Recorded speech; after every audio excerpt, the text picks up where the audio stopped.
মানুষ চেনার ৫টি উপায়। ১. মানুষকে চিনতে হলে তার সঙ্গে আর্থিক লেনদেন করুন। ভালো মানুষ হলে সে যথাসময়ের মধ্যে আপনার পাওনা টাকা মিটিয়ে দেবে।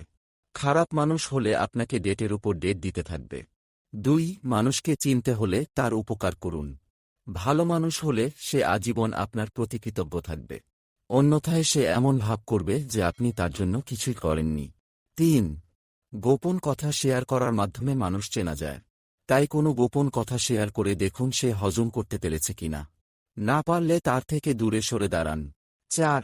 মানুষকে চিনতে হলে আগে দেখুন সে পরের উপকার করে কিনা, নাকি কেবল নিজের স্বার্থে নিজের কথা বেশি ভাবে। স্বার্থপরদের থেকে নিজেকে দূরে রাখুন। ৫.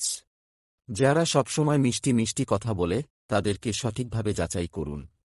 সাধারণত বেশিরভাগ ক্ষেত্রে মিষ্টভাষী লোকজন অন্যের ক্ষতি করে থাকে। কথাই আছে, অতিভক্তি চোরের লক্ষণ। তাই মানুষের মিষ্টি কথায় ভুলবেন না।